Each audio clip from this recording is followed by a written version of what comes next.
It is so nice to be here and with so many college leaders. Thank you. Thank you for joining us and thank you for allowing me to be part of it. Here's my understanding. You all say, and I first have to say to Megan, part of being a great leader is learning to manage up. And in preparing for this, she was very clear about what she thought would work and didn't work, and challenged me to change how I typically do speeches to better fit what she felt would work better here today. And so just one more time to Megan, who is showing leadership in every way in our organization. Thank you so much.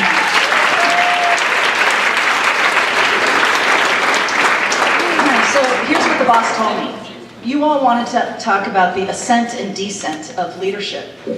And I thought, well, I don't know any better way to do it than probably to share my personal story. Because when an old person has a long career, there's a lot of ascents and descents. And so I'm going to break my speech in kind of two pieces. My early growing up years, early in my life before I graduated from college, and kind of the ascents and descents, the highs and lows, and how that shaped me.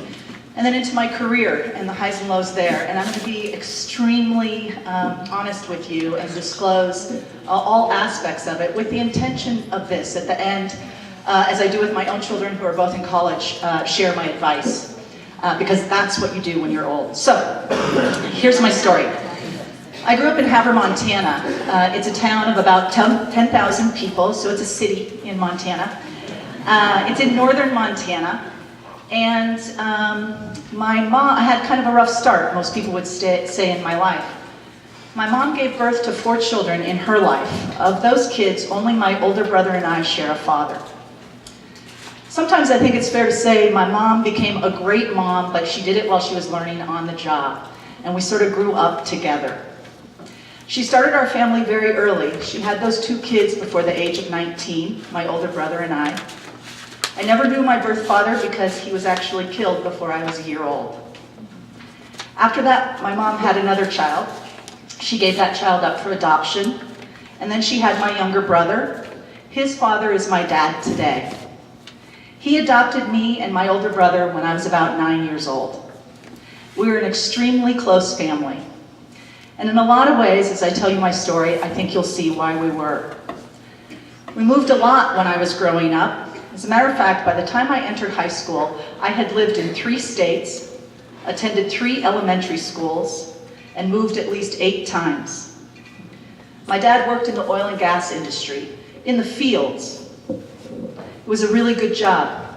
He made good money, and he was the only wage earner in our family.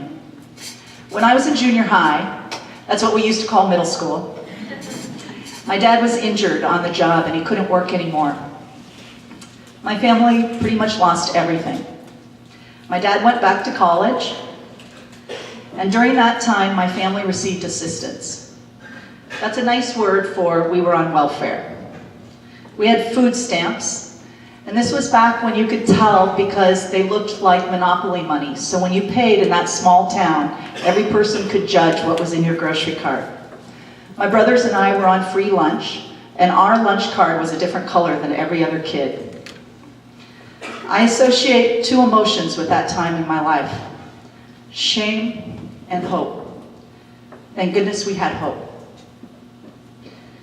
We also had an incredible work ethic. My family was committed to finding our way out. My dad went to college. He graduated within 4 years with a degree in diesel technology. We also worked while my dad was in college so we could get ourselves off of assistance. We went to school, obviously, because we were kids. But when we got home, we worked odd jobs, had dinner, and then as a family, we cleaned 3 businesses every night: an electronics store, a bank, and a tractor shop. I also worked at a Dairy Queen in high school, saving $10,000 so I could get myself to college. That's a lot of cones. I had always intended to go to college. Even after my dad was injured, I knew that I couldn't give up on my dream. So not only did I save money, but I also got scholarships. As a matter of fact, I got a full ride to be able to go into electrical engineering. We know that it's very uncommon then for women to be in engineering. Unfortunately, it still is not as common as I'd like it to be. But by my junior year in college, I learned something very important. First of all, my family's just getting back on its feet. My dad has a job, my mom now has a job. But I discovered you can be really good at something and not like it. So this was a hugely courageous decision for me. But I called my family, and with their support, I made the decision to change my major from the study of numbers to the study of people. I graduated with a Bachelor's of Science in Sociology with more math credits than a math major. And when you hear that story of my youth, you hear tons of ups and downs, lots of highs and lows, lots of reasons maybe even to give up on your dreams or your hopes. But what I realized is the highs really can help you manage through the lows. I excelled in school. I overcame dyslexia. I earned scholarships to get myself into college. I saved money by working hard. I had an incredibly loving and loyal family who at the end of the day, I will tell you, was maybe more important than every other success I had. But it wasn't so great, right? When my dad was injured, when I was on assistance, or even when my brothers were regularly beating me up. But through it all, I think there is one thing that you never forget when you're young. And that is you really know you want to do something in this life, that you have a vision for yourself. And even though you can't fully articulate it, that you know, even with the highs and lows, you are gradually ascending as you get yourself to school and you advance through college. For me, that college degree brought me to Colorado 29 years ago, to my first job. So now let me talk to you a little about the highs and lows of my career. My first job was counseling delinquent youth. Unfortunately, I was not an electrical engineer because the pay would have been way better. As you can imagine, this is incredibly challenging work, emotionally. I don't think I fully anticipated how tough it would be on me, personally.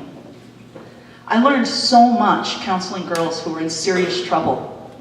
Probably what I learned the most is that you can make a decision in your life that can change the course of your life. And by that I mean a bad decision. But here is the power of what I learned too as I worked with these girls. There is rarely a decision you make in your life that has to define your entire future, that you have the power to change your course at any moment as well. And that's what we were doing with those girls. But my work there I knew was probably not going to be something I could do for the rest of my life. That emotionally it was too taxing on me. So I decided to go back to graduate school while I was working full-time. This was so cool for me. It was a high. Not only was I trying to help young women, but I also was putting myself back in a learning situation. And I love learning. The intensity of the schedule was not so cool, but it was overridden by that I felt like I was growing and advancing myself. I got an MBA, by the way. Vastly different. I felt I should show the world I had a left brain after my sociology degree. But what was cool is I was working toward a future again, even though I didn't know what it might entail. So it was a high point. And of course, like every MBA graduate, I then took a job with government. You are supposed to laugh at that. But most importantly, I got a raise when I took a job with government, so that was a high. What I was hired to do was implement, for the first time, a pay-for-performance system for the city of Denver, 8,000 workers.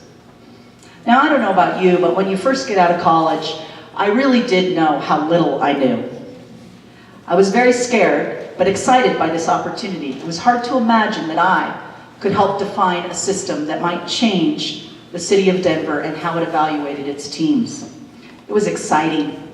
I reported to the highest level in the organization, the head of the Department of Human Resources. What was not so cool is the workers were not digging that I was about to develop a performance management system. So that was challenging, but still interesting. After spending just a year in that role, I was hired by the Denver City Council. City Council has a centralized staff that works for all 13 bosses. That's not always a high to have 13 bosses, by the way. But I got to do really cool work for the City Council. I worked with incredible public officials during my time there. People so committed to the city and to making it a better place for all their constituents. I got to do things like the financial analysis for Major League Baseball coming to the city of Denver. I negotiated with unions. Not always a high. I drafted laws. I got to mediate neighborhood disputes. But when an interesting thing happened, I loved the work there, and I was so motivated by it. But there were personnel issues in the office. Conflict, big conflict.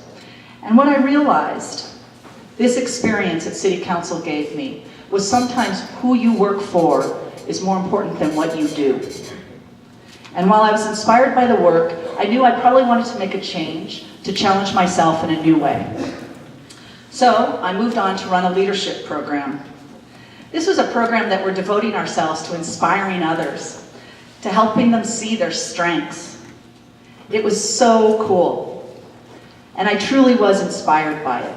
I got to work on issues around the country, mediating land use issues. I resolved issues around parking meters, permitting baseball fields. I was invited into the courtrooms often to help judges mediate the disputes before them. I worked on personnel matters in organizations. I learned so much, and we had tremendous success. I also got the opportunity to work internationally in this role. I traveled around the world, from Malaysia to Mexico to Poland, Hungary, Russia, Georgia. As in, not the United States.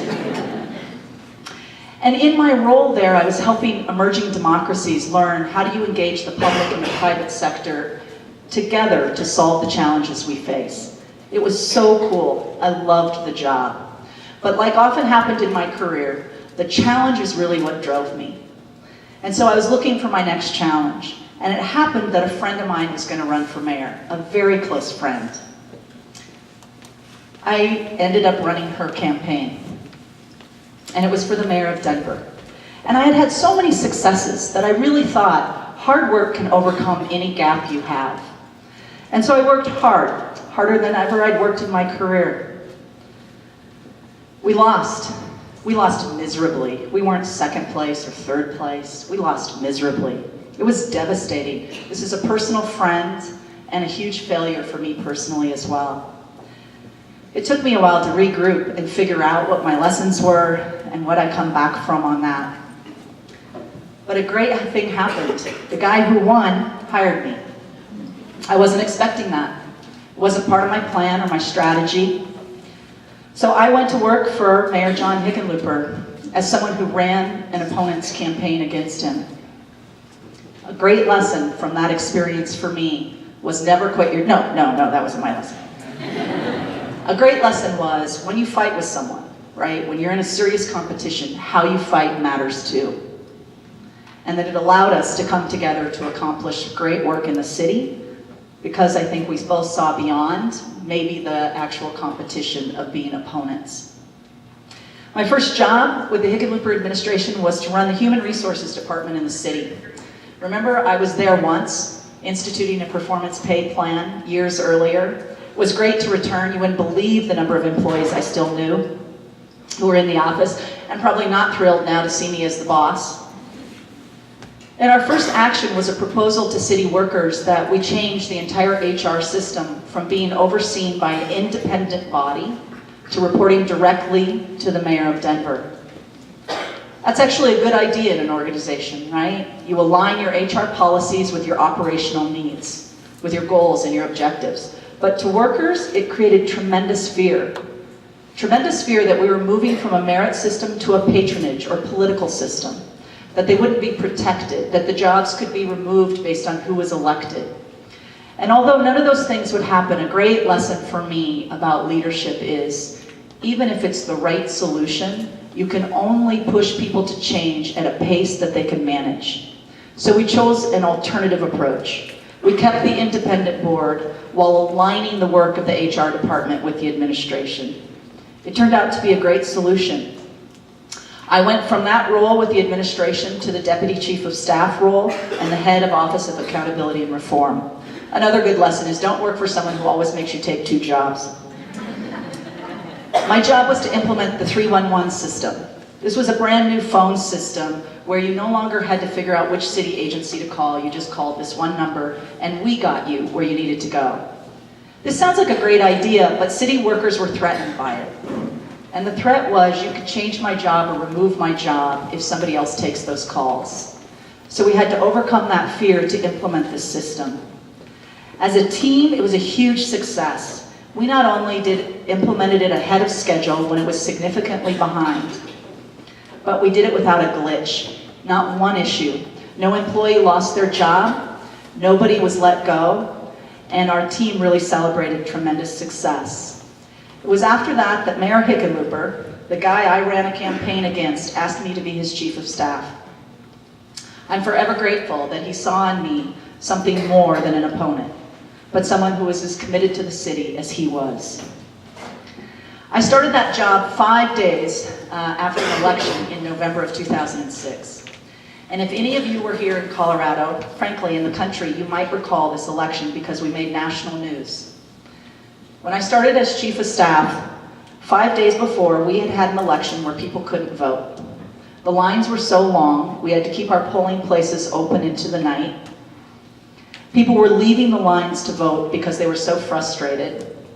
And it was a national example of not making democracy work. Fundamental to city government's performance.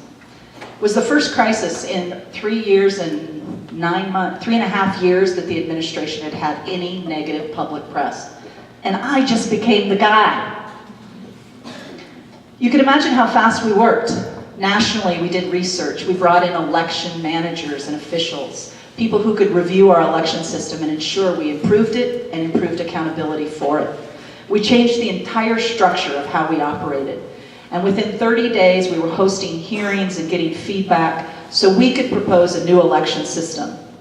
I was confident we were going to come through the crisis, that we would find a solution that was better for Denver and for our voters. But then something else happened. 6 weeks after we started that process, it began to snow. Now I know in December of every year you should expect snow in Colorado. But this was an unusual year. As a matter of fact, it started to snow, but it was combined with very cold temperatures. How many of you were in Colorado in December of 2006?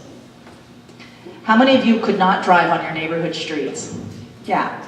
So what happened is it snowed and continued to snow, and the freezing temperatures meant you could not drive in the ruts on your street.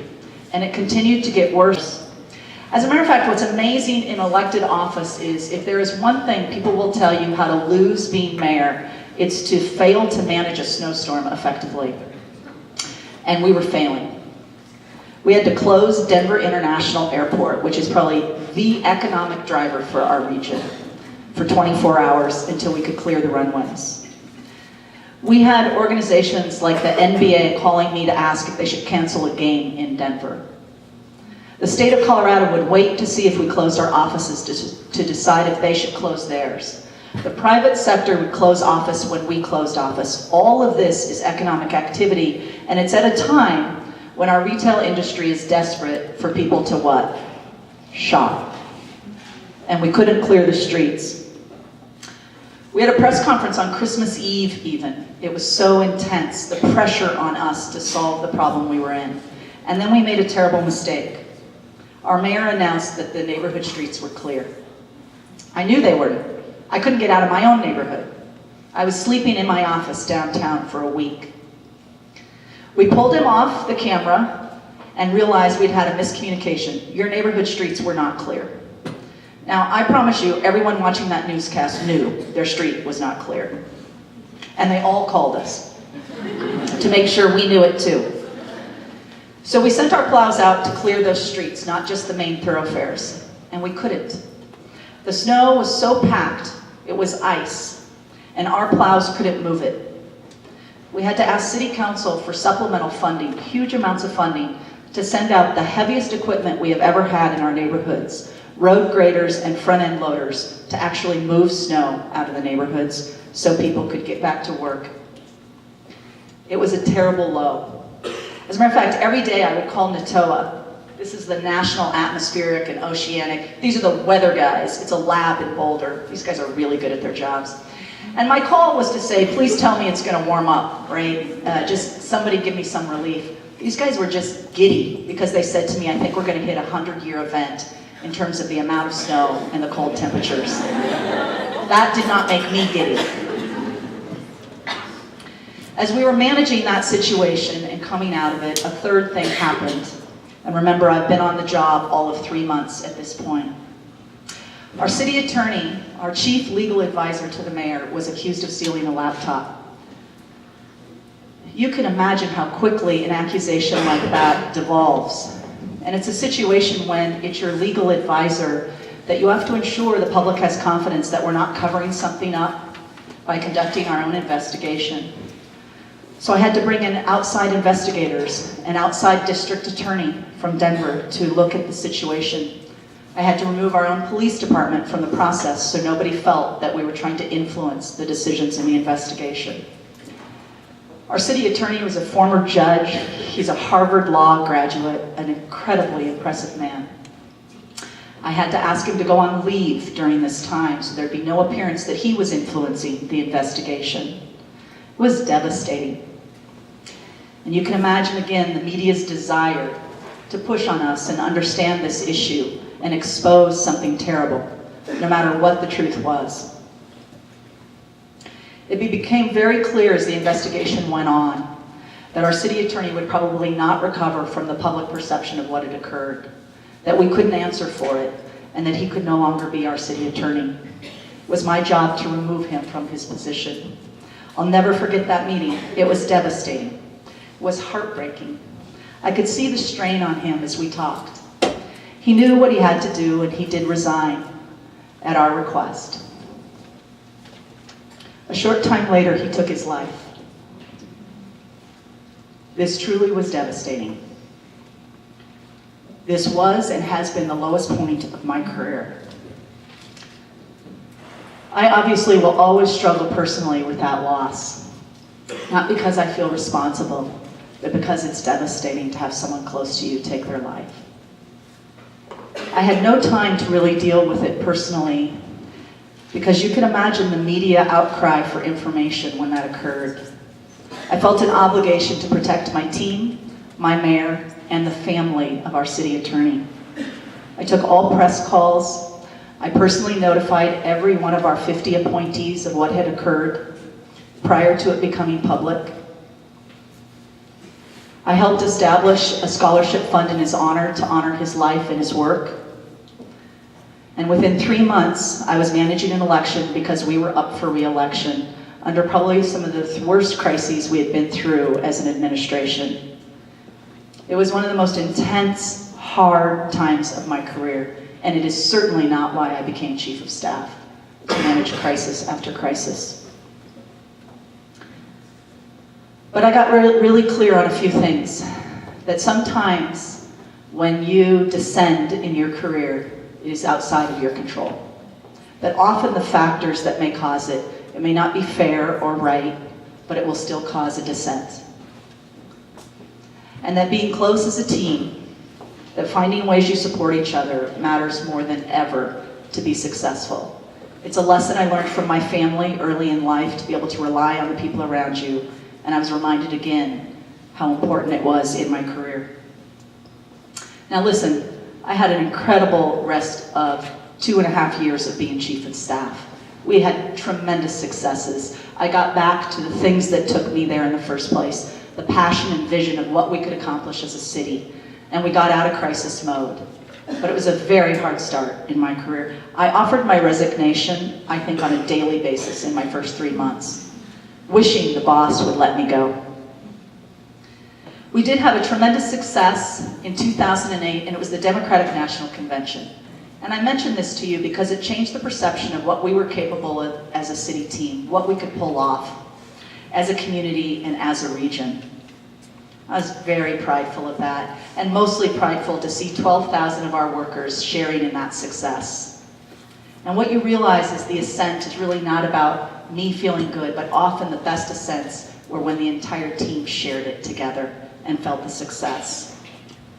A year later, after the DNC, I left the role as chief of staff, and I came to run the Chamber of Commerce. And yes, I still have highs and lows at the Chamber of Commerce, but I love this job. It allows me to look long-term at the most critical issues we face in our state, to be very strategic and thoughtful, to bring in partners, and to be out of that reactive, defensive mode that you can find yourself in as chief of staff. Now I want to share with you, when I reflect on the highs in my career and my life, I realize they have something in common.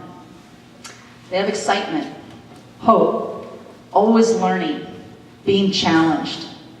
In these moments, I gained real clarity about my dreams and my hopes, why I was doing something, what I hoped to accomplish. I could see what was possible when I was on the ascent. I felt so aware and alive. I felt I was surrounded by people at those times who could get through anything, and together we would be successful. I felt I was making an impact, a positive impact on others. I think when you put all those things together, excitement, hope, passion, those are powerful forces in your career, ones you want to look for in everything you do. But the lows have some things in common too. The lows were often caused by things that were outside of my control. Fear was often present when I was on a descent. Fear for my reputation, fear for my job, fear about what I was capable of actually doing. Even so, there were great benefits that came from the lows in my career. I learned what I was capable of handling and managing, often more than I thought when I started. I felt pride when I came through a low and a descent with a team, and that we survived it together. I better understood my strengths and my weaknesses, as hard as that can be to learn. And my flaws were very evident on the lows. My decision about how to manage conflict was critical to ensure that when I was on a descent, I came out better at the end of it than when I started it. And I think most importantly, I was honest and vulnerable when I was on the descent. And I think it helped me grow and learn much more than if I would have been defensive. Here's the honest truth. It was the descents that best prepared me for my next ascent. So here comes the advice. Keep people around you who remind you that when you're on the ascent, when you're on a high, you're not all that. And I don't mean they have to be mean about it, but it is very important to be self-aware, to understand even in great times you have weaknesses and flaws. And the reason I think it's important is because the descent will come. The low will follow. And I believe if you're self-aware and you know what your flaws and challenges are, what your risks are, that the fall will be much easier to manage because it won't be as big of a surprise. And you will learn much more when you're going down because you'll be open to the learning. You've got to keep people around you when you descend who remind you of your strengths as well. They don't just remind you of your weaknesses when you're on a high or that you're not always great, but they remind you of your power when you're going down, when you're on a low. They build you back up at the very moment when you can't build yourself up alone. They refocus you on your dreams, your talents, your accomplishments, and your strengths. Build a network like this. Listen, your lifelong relationships, your closest friends, are not just about your personal life. They're about your life and your career. They impact your professional life.